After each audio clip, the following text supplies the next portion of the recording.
never seen No Russian, I'm sure you can find it on YouTube. Just go YouTube, Call of Duty No Russian mission, and you'll see everything you need to see as to why. Even back then, it had a trigger warning, and that was before trigger warnings, really. So, burst in geopolitical issues. So they started hiring. They hired a group of localizers and created an entire group to help the product teams be sensitive to those issues. You couldn't have a game developer putting the Microsoft brand at risk. After having those experiences, I'm baffled about some of the things I'm seeing today. Did any of the executives at Ubisoft question whether or not doing Assassin's Creed Shadows was a good idea? I've been to Japan many times. I've worked with Namco as the producer on Revenge of Arcade, and during Xbox, I managed a team there.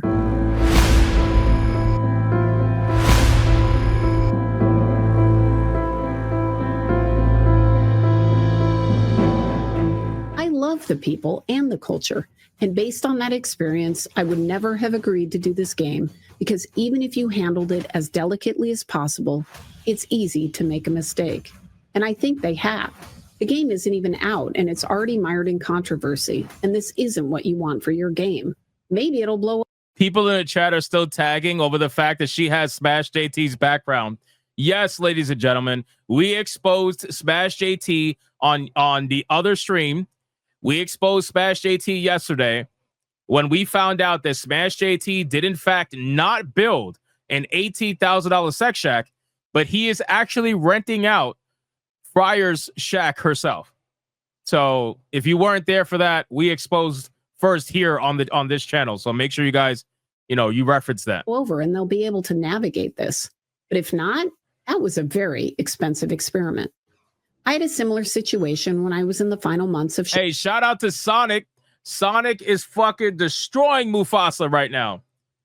Man, what kind of world do we live in where a Sonic movie is destroying the Lion King? It's a beautiful thing. Beautiful thing. Crimson Skies. One of the team pitched a game that was like Sonic, but instead of a hedgehog as the main character, they wanted it to be a totem pole. A few of us playfully nicknamed him Tommy. The pitch was great. The game sounded like it would be a lot of fun, but I said pass. You see, there is symbolic meaning behind totem poles, and even with good intentions and great care, I wasn't convinced we could navigate that complexity. Also, Xbox was just kicking off, and we had more than enough on our plate. We didn't need to take on more. Oh my God, look at that. Wow, memories. Who remembers that in the chat? Oh man, that's insane. I remember this. I remember this. This was huge. Risk. It's funny because I thought everyone was in agreement. Look at that fat ass controller. Oh my God. Look at that. This was the prototype for the Xbox. Amazing. Look at that controller. That's like for Andre the fucking Giant. What is that? But when I went to work on Xbox full time, I found out that the team went ahead and spent thousands of dollars to further investigate the idea and decided it was too risky. I wasn't upset about the differing opinions regarding direction. Whoa. What's all this diversity? Wait. Hold on. Wait. Now, you wait a Kai Pickett minute. The activists today told me that diversity in the back of the day didn't exist. That all the teams were just white people. It was a bunch of white guys making games with white characters and straight characters. And no diversity. What is that? What is this creature on the screen? Ain't no white guy. Who's this in the background? Who is this, Miguel? This looks like Miguel. Who's this? And he has a seat at the table. Wait, he's not even in the background. He has a seat at the actual table. And people are listening to him. Hold on. What is this? Good teams disagree all the time. But when the all right, to be fair, these are a lot of white people. But look at the Asian guy here. decision is made, they get back to work. And if they can't, well, they need to leave. Hey, that's a black guy. Wait a second. That's another black guy. What? And this is an old-ass video. So all this bullshit that these urinalists tell you about, oh, the industry was so white back in the day. Are you kidding me? You guys look the same now, except the only difference is now there's majority women here. which is probably why everything's so fucked up, mind you. But you know, we'll just move along from that one. The team. We called it disagree but commit. Of course, not everyone followed the principle, but those were the expectations. In fact, I remember when I was in the final stages of shipping Gears of War, we had one leader that didn't think the game was going to be successful, and he was going around to the team and telling them that we were doomed to fail. There were several problems with this situation. The first is that all of our data showed that Gears was definitely going to do well if we could finish the game at decent quality. Reviewers loved it, external playtesters loved it, the test team loved playing it. All signs were good. The second issue was that he was killing morale. At the end of Gears... Man, original Gears of War is like peak fucking masculinity, bro. I'm sure like any of you guys who remember like original Gears of War, holy shit. I mean, it was just top tier stuff. Several of the people on my team left their families and temporarily relocated to North Carolina to help the game ship. It is really difficult to be away from your family and trying to finish the game and have someone telling you that you're... Whoa, is that her when she was younger? Wait a second. Enhanced. Away from your family and trying to finish... Oh, no, never mind. Never mind. That's what happens when you got fast motion, low FPS, and blur mode. Yeah. The game and have someone telling you that... I mean, at that, she looked okay there. Hold on, wait. You're doomed to fail. In the last issue, Enhanced. is that he was... Okay. All right.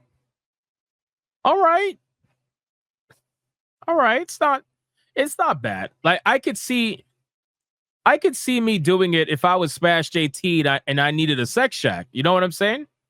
I could see me doing it if I was Smash JT. You know what I'm saying?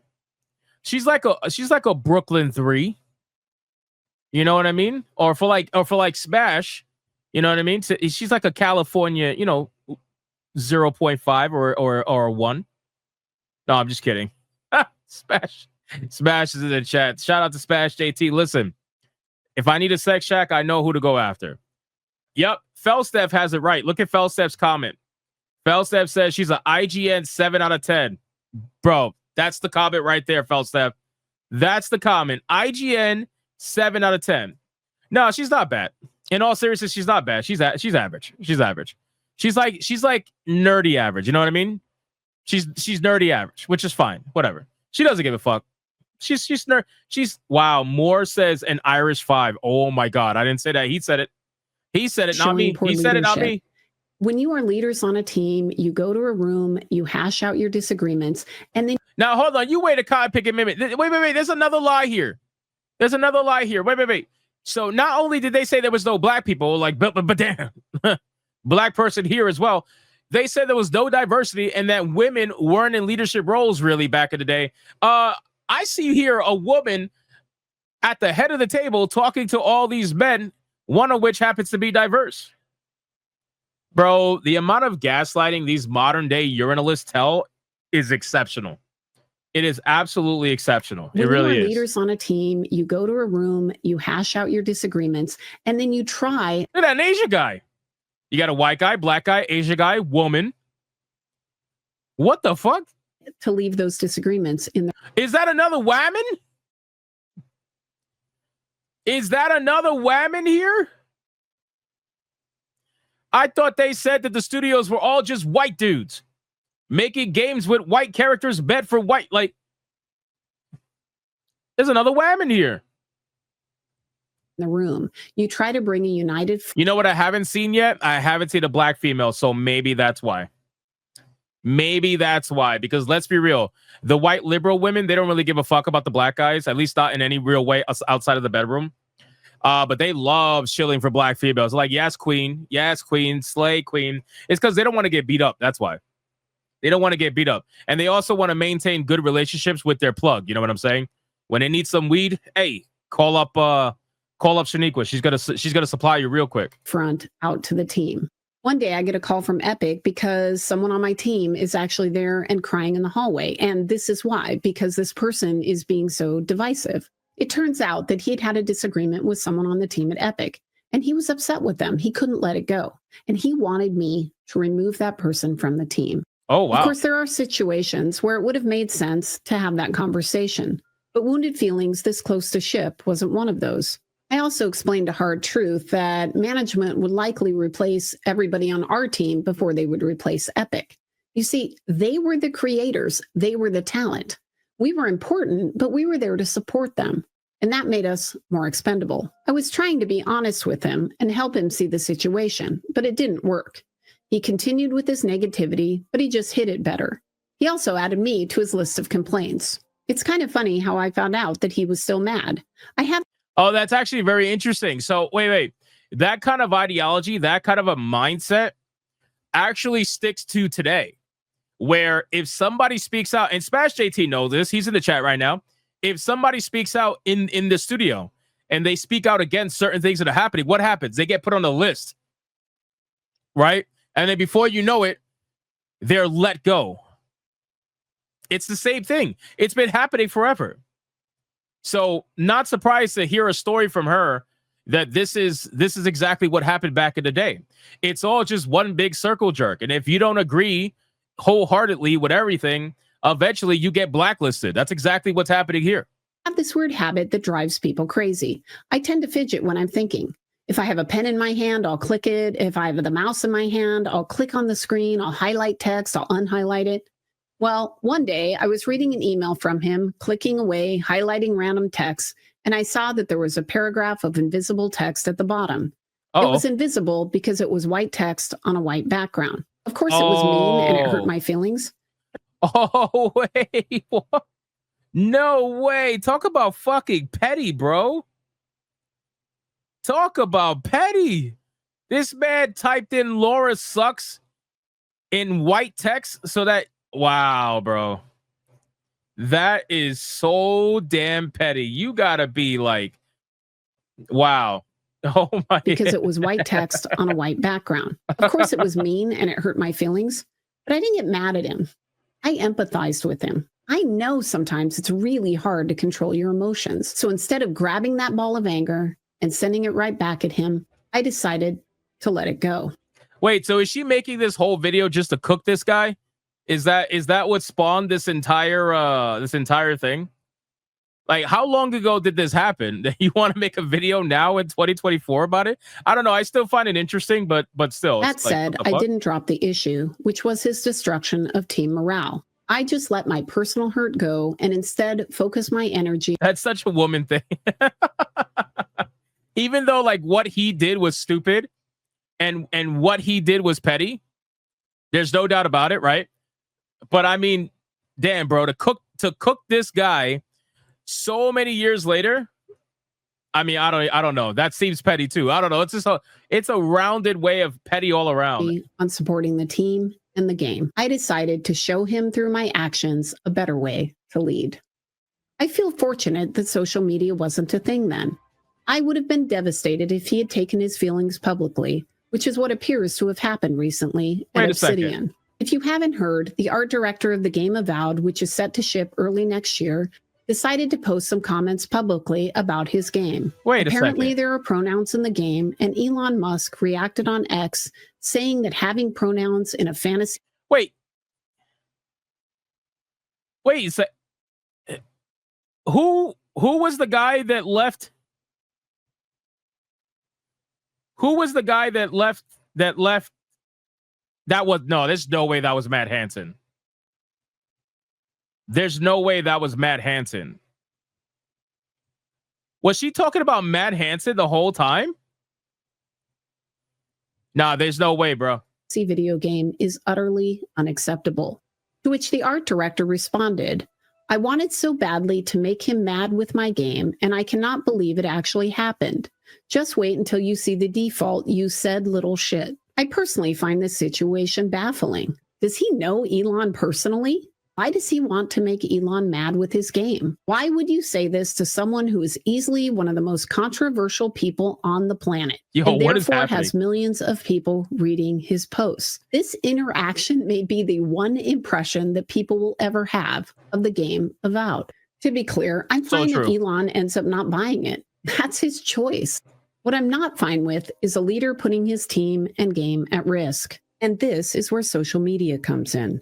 It's so true. It's so true. Like, this is what I try to tell wokies all the time. It's like, listen, I understand Like, ideologically, you're not going to agree. I understand that perfectly fine. But as someone who is selling a product, don't you what you say all the time that the reason why you focus on diversity, equity, and inclusion is because you're desperately trying to adhere to as many people as possible. If that was true, you would not be making super divisive posts on your Twitter page, knowing that you're going to alienate over half of the country. It's official. It's been confirmed. We just had an election, in case you missed it, and it's very obvious that over half the country, at the bare minimum, does not think this way. So why would you choose to do that? It just doesn't make much sense, right? So even from an ideological standpoint, I'm not saying you got to agree with me, but I'm saying from a business standpoint, if you want to talk business, is that the smart thing to do? No, it's not. The problem is that these people never want to talk business, right? They're in my comment section all the time. All you do is complain about the woke. But half the time I'm talking about monetization practices, business practices, how fucking dumb it is to do X, Y, Z. But they never listen to that. They only focus on the ideology part because that's all they care about, right? So it's the same thing here. Why would you do any of that? It's the dumbest thing in the world. At any point, you can read something, get offended, and with one emotional... That's like with me. I'll tell you this. If I ever made a product, the last thing I'm going to do is fucking be so divisive to the point where I'm going to ignore 50% of the population. My product is going to try to go to as many people as possible, right? Michael Jordan, age-old classic saying, Republicans buy shoes too. Why would you want to divide your fucking customer base before you even get the product in their hands? It's stupid. Outbursts online. You can change your game's momentum. You can ruin years of a team's work. Of course, Avowed is likely going to be review bombed. There are plenty of people that are more than happy to join in the fight. Avowed is now mired in controversy, and when they launch, they will have to overcome this situation. And that's the tragedy, because it sounds like it might be a great game. Actually, Basilios makes a good comment in the chat. He makes a really good comment in the chat. Hold on, where is it? He says, Hypnotic, your channel is your product. Hey, fair enough. And I know I got lefties that watch me all the time. I know for a fact I got gay people that watch me all the time. And I don't mean like hate watching. You know what I'm saying? So again, I'm all for anybody watching as long as you're willing to listen. And if you don't agree, that's okay. You don't have to agree with everything I say. I will never ask you to do that. So I'm okay with that. That's a good point, though. Nice comment. And it's heartbreaking to think that it may never get a chance. I feel sorry for the team that's working on the game, because having all of this going on while you're trying to final a game, it's not fun. So it turns out that not only will I be the one who will know as first which game wins tonight, but I actually also know which game is going to win next year, the year after, and the year after. Now, how do I know this? Well, an oracle told me. She said, change is coming. If you're wondering why I'm optimistic. Oh, this guy's fucking statements. His statements were so stupid. His statements were specifically made before the reveal of Game of the Year because he already knew, just like Jeff Keighley already knew, that people were going to have a meltdown over the fact that Astrobot beat Black Myth Wukong, which is why he prefaced the entire award show saying sales don't matter. Oh, okay, sales don't matter. Okay. Tell that to all the dead studios. Yeah, sales don't matter. Optimistic. It's because I believe in people. I think that there are only a few people who are causing this divisiveness. It is not the majority. Most people want things to be better, and so they will be. And I believe we will eat that elephant together, one bite at a time. Hey, nobody try to eat an elephant, bro. Hey, relax, Laura. All right, I see the kind of kiki shit you're into. Hey, nobody try to eat no elephant. Come on, bro. Let's relax. And the team first, the revenue will follow. They were driven by idealism and wanted players to have fun. And they realized that if the developers didn't have fun, nobody was going to have any fun. They understood the value of respect, that if they treated their developers and players well, those same developers and players would forgive them when things didn't go as planned.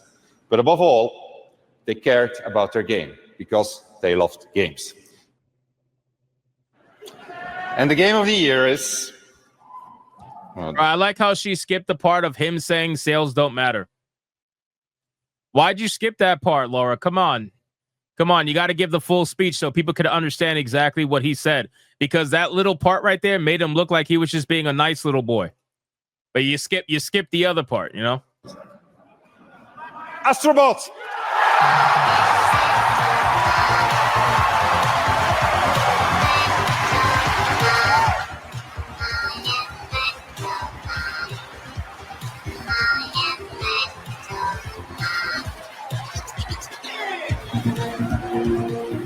So this whole thing was just to congratulate the Astrobot. Okay, whatever. All right, her video's done. So, I mean, listen, ultimately, good video. There were some things I disagree with in there, obviously, but for the most part, the message is right, where, you know, we care about the gaming industry and the culture war. The one thing I heavily disagree with is the culture war is what's ruining. That's what she said. I don't know if that's what she meant, but that sure as hell is what she said. The culture war is what's hurting gaming right now in the industry and whatnot. And I guess she meant it from both sides of the aisle. But ultimately, there is no culture war so long as the industry gives gamers what they want, which is what you acknowledged in your last video. And right now, the culture war really, truthfully, like if you want to be really honest here, the culture war is probably, I would say, 65-35, where 65% of it is coming from what the journalists are doing within the industry and the way that they are reacting to certain games and lying to people, lying through omission, all this stuff. And the other 35% is what studios are doing with certain games, right? Monetary practices, the woke nonsense, all this bullshit. I think like it's a good split, but a lot of it comes from people's reactions to what the journalists are doing within the industry and how you guys are circle jerking each other, because combined, you guys make 100% of the problem. And that's the issue. You got 65% the journalists, 35% the studios. You guys make 100% of the fucking problem. And you can't fix the issue without addressing both problems. So the journalist issue, that's being addressed on its own. They're dying little by little. Before you know it, within a year or two, there's going to be barely any games journalists left. And then all that's left will be to handle the studios, which they themselves are learning little by little. And the only ones who haven't seemed to learn are the ones who are still, you know, releasing games that were being developed all the way back since 2020. So they're not going to learn right away because they're already committed to the game. They've already got it funded. The idea's been funded. The studio's been funded. All that's been funded. They can't change now. So they got to release their game. It is what it is. It doesn't matter if the climate's bad now. They have to release the game. It's like the people who worked with Sweet Baby Egg before Sweet Baby Egg got found out and then their game released. And then unfortunately for them, Sweet Baby Egg was such a bad name that they didn't want to be involved with them, but it was too late. They already were. And you had to release your game regardless. I'm looking at you, Tales of Kid Zarazao. Tales of Kid Zarazao is the exact idea of what happened when SBI got found out at a bad time for people who were releasing their games in this whole culture war. You know? What was that comment? Hold on, let me scroll up. Ryan said you just said the same thing she did. I don't think I did, but if I did, then well, tell me to go fuck myself. That's okay. I'm okay with that. I'm okay. I'm okay with that. Yep, no more Saints Row, Dragon Age, you get the drift. Yep, these studios have absolutely tanked. And we already know that 2025, we're probably going to start off 2025 with the death of a studio. Right after February, when Assassin's Creed comes out, I'm telling you, give it a month or two after that, we will probably see the announcement of Ubisoft's sale. They're not going to do it until Assassin's Creed comes out. Then when Assassin's Creed comes out, they're going to announce the sale. I'm telling you, man, I feel it within my bones. I might be wrong, but I don't think I'm going to be wrong on that one. I think it's going to be fairly quickly after Assassin's Creed comes out. Fairly quickly.